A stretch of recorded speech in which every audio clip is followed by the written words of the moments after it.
want y'all to see something in this video where this people from Israel, this rabbi came down, of course, trying to check the validity of the ancient Israelites, as they would call themselves, the Igbo people. The fact that, they are those who want to try to look and see, are you an original? Are you authentic? Are you organic? That has been since the beginning of time. And I'm getting to a place now where I'm tired of even the black talk. And that's just being real with y'all. 58 years old, tired of it. This is something that was been a plot, a scheme to really be a stumbling block for us. I mean, we've been called Negroes and Moors and black, and we've been called Berbers. We've been called all kind of names for black land and blackface and dark or whatever. All of these things that I think that has nothing really to do with knowing really who you are. I want to get into this video because the rabbi came into Igbo land, and y'all know I just did videos of Igbo people coming into them, questioning and or trying to trying to refute or rebuke, or trying to show whether or not they are part of. And in that, I see there is a lessons learned, because I know we are a people who are fighting for identity, being right here in Brazil at this moment in time. I see the people who are mixed with black, if you will, mixed with African descent, descendants of Africans, and mixed. And it's to my amazement that the stories that I've heard of how one could be treated just like you would be treated in America, here in Brazil. And a lot of these people have African descent in their families, but it is an embarrassment to them. And many will not admit that they have African descent in them. When I say African, I'm not talking about Africans like just I'm only using that word as a generic or a general name, just to give you a point, pointing to the area of the continent where they have said, scientists, archaeologists, and all of them have said, where man have started. Melanated people, if you will. So let me get into this video, because this rabbi goes into it and he is asking these questions. Now, hats off to the Igbo people for sharing their history, but there is some ignorance even in their thought process of would believe that because a rabbi is stating that they are the so-called original, and that this is what he is inferring, or this is what he is trying to under the table say, that we're the ones who make the decisions of whether or not you're going to be Israelites or Jews, or you're part of the family, and we're going to be the judge of that. How many people, I'm curious, in this room, growing up, not revelation from God, but growing up, knew that there are connection descendants to the children of Israel? I'm curious. How many? How many really truly knew that?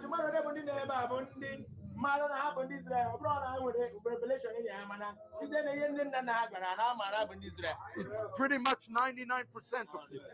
The entire Igbo race know that we are Jews. We are no longer speculating. So, throw at me. This is so fascinating. All right. Throw at me a couple of other Jewish traditions.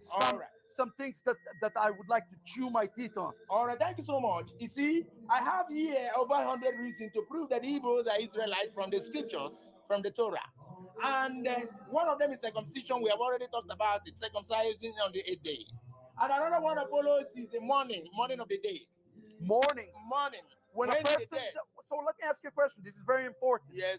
When a person dies, yes, what do you do in the Igbo tradition? In the Igbo tradition, in Judaism, you have what's called the Shiva and the 30. Yes. Do you have anything? We do something. It is very clear in our tradition. Before the coming of the white man, the moment an Igbo person dies, he is buried between 24 hours to 48 hours.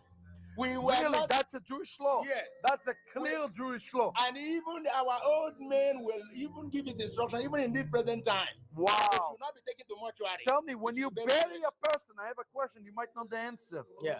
When you bury a Igbo person, do you put him in a casket, or do you wrap him in something? Interesting. Before this present time, we don't put people in caskets.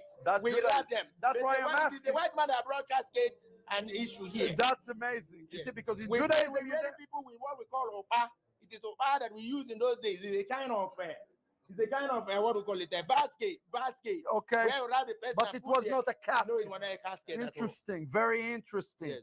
Fascinating. Give us a couple of more. All right. So do you put 24, 48 hours? Yes. That's the tradition. That's Judaism.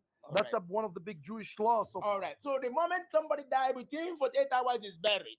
And you have to give up to 48 hours in case their descendants or it's close relations who are far away, they can be given information to come and see the man the last time and pay him the last respect. Wow. Now, so when we bury, the moment we bury, we begin to count. And then the counting, there are the there are the first preliminary ceremony that we do that could last for 7 days. It's the first preliminary. 7 days? Yes. Then after the 7 days, we have the one we call it Izuasa. That's called in Hebrew Shiva? Yes.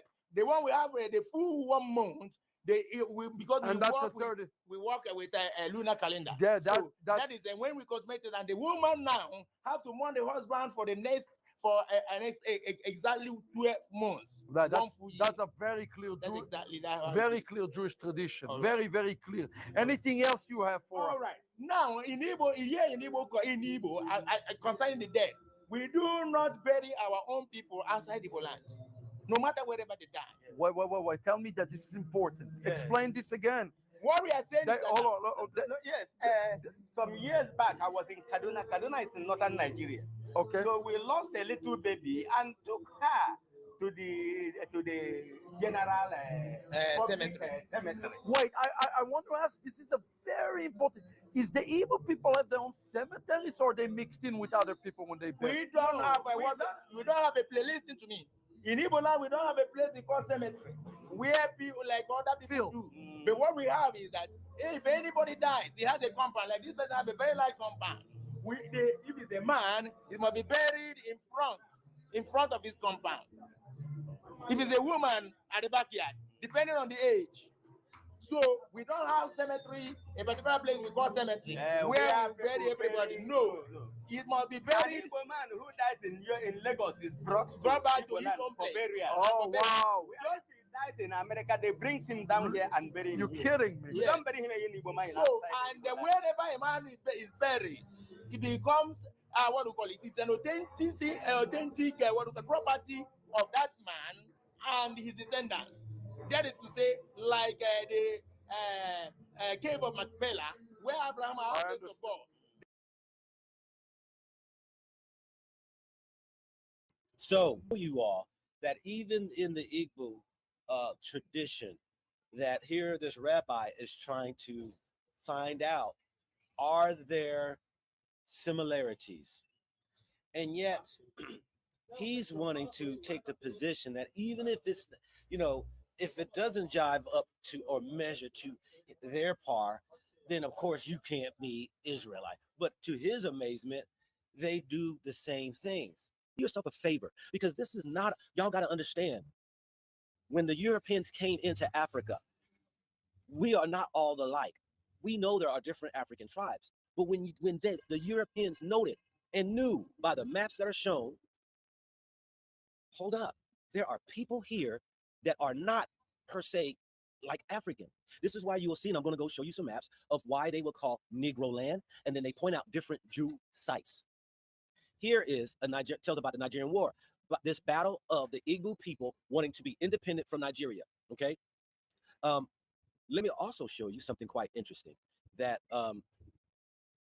it was called the Nigerian War or the Biafra War, and it was it was from 67 to 70, and of course the Igbo people lost. They lost that war, but let me show you something. Here we go, right here. Let me try to. What you're going to see, it says the Biafra. Colonel Ojukwu Wu, he was the general or the leader of the Igbo people during that time. British trained, they call him an erstwhile playboy. He presides over the popular support and military morale of a people convinced that defeat means extinction. The Igbos are the wandering Jews of West Africa. Gifted, aggressive, westernized, at best envied and resented, but mostly despised by the mass of their neighbors in the Federation. They have fought well by African standards against heavy odds. Their cynical public relations use of the starvation has been brilliant. Now let me come back to you all. Y'all have to bear with me on this because we're talking about the bits and pieces. I call it the piece of the puzzle. We have to understand something, that even in this memorandum that Henry Kissinger, right, the Secretary of Defense, I think he was sending a memo to the president, and he made mention that these were the wandering Jews. Now, all this time, I knew about this letter. For 3 or 4 years, I knew about this letter. And lo and behold, I picked up something. What is a wandering Jew? Family, it rocked me to the core. I just found this out 2 weeks ago when I was researching. And let me show y'all that when I went to Igbo land, and I don't even know if they know, they got a story that in Georgia, there is a celebration that goes on each year. And there was ships that were bringing a portion of the Igbo people and other Africans, if you will, tribes of the children of Israel, over into the central islands, and then finding its way over into Georgia to drop off slaves. What I found out was that there is a slave ship that was called the Wandering Jews. If I had a bomb, I would go, pop. The Wandering Jews. And I said, identity because Contact with their God, with their maker, with their origin. okay, how do we know? We were this week, Abraham. We were in the place called Ibugad, Obugad, excuse me, yes. Obugad, the place, the palace of God. Yes. We saw some things there. How do we know? If you are to tell me succinctly, how do we know? Do you believe that you are ancestors from the tribe of God? Of course, we believe that our ancestors are tribe of God. Let me make it more clearer. Just like you are rightly that even after the dispersion of the children of Israel, that the 10 tribes, that there were other tribes that deflated to Judah. That's right. And that is to say, A Judah portion. is a mixture of other tribes. That's right. Good. Now, when you come to this very part of the world where the Igbos exist, yes, we are called the tribe of God because the first person to enter here among all the tribes is God himself. But we have other tribes scattered all over the place. We have the tribe of Judah, we have the tribe, so many The tribe tribes of Dan, and Levi in this very place. right. Now, so but the all put together, like we have already said. this is, put this in y'all's library. Okay. What we have here is just one map, right? I don't like that map because it's not clear enough. This is their maps, but you have to understand, why is it they would say that this is Negro land? The one thing you guys got to understand is that the Niger River will run all the way over and run itself down into Nigeria. And this region along the Nile, because of course, if we're talking about these people over thousands of years who've migrated into towards South and West Africa, you find these places along the way where they have villages or what have you. Like you see these up here in the Sahara, you see these little like tents or huts. These are communities. But you have here in this region, what you're going to find that is Negro land. Now let me go to this other map so that you can see something interesting. Here you're going to see on part of that map, you have here on that map, you're going to see the Gold Coast, right?